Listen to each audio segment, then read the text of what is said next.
السلام علیکم میرے پیارے بھائی اور میری پیاری بہنوں. فون پہ نکاح منعقد ہوتا ہے یا نہیں ہوتا، اور اگر نہیں ہوتا تو اس کی جائز صورت کیا ہو سکتی ہے؟ یہ سوال عمومی طور پہ پوچھا جاتا ہے، تو دھیان کے ساتھ پورے مسئلے کو اچھی طرح سمجھیں.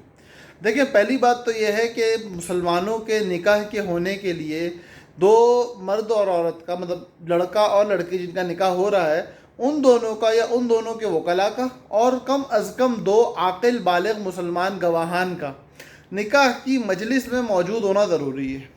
اب اگر نکاح اس طرح کیا جائے کہ گواہان فون پہ ہیں، لڑکا لڑکی مجلس میں، یا لڑکا لڑکی فون پہ ہیں، گواہان ایک جگہ بیٹھے ہوئے ہیں فون وہاں اسپیکر پہ، یا لڑکا مجلس میں لڑکی فون پہ، یا دونوں کے وکلاء فون پہ ہیں، گواہان بھی فون پہ ہیں، اور ایک کانفرنس کال چل رہی ہے جس پہ نکاح ہو رہا ہے، تو یہ تمام تر صورتیں ایسی ہیں کہ جن میں سے ان چار بندوں میں سے لڑکا لڑکی یا ان کے وکلاء، یا ان میں سے ایک کا وکیل ایک کا اصل، یا ان کے دونوں گواہان میں سے کوئی، اگر ان چار فریقین میں سے کوئی ایک بھی اس مجلس سے غائب ہے، فون کے اوپر ہے، تو اس صورت میں نکاح منعقد نہیں ہوگا.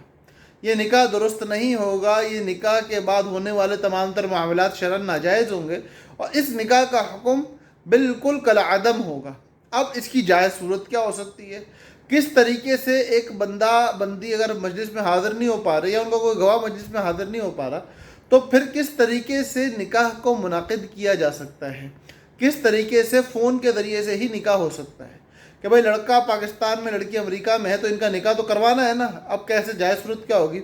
تو جائز صورت اس کی یہ ہو سکتی ہے کہ بھائی لڑکا اپنا وکیل اس جگہ بھیج دے، یا فون پہ اسی جگہ موجود کسی بندے کو اپنا وکیل بنا لے، اور اس وکیل کے علاوہ ایک سامنے والا فریق ہو یا اس کا وکیل ہو، اور دو گواہان ہو. اسی طرح یا لڑکی اپنا وکیل بنا لے، اور دو گواہان اور ایک فریق سامنے والا ہو، یا دونوں طرف سے وکلاء ہو.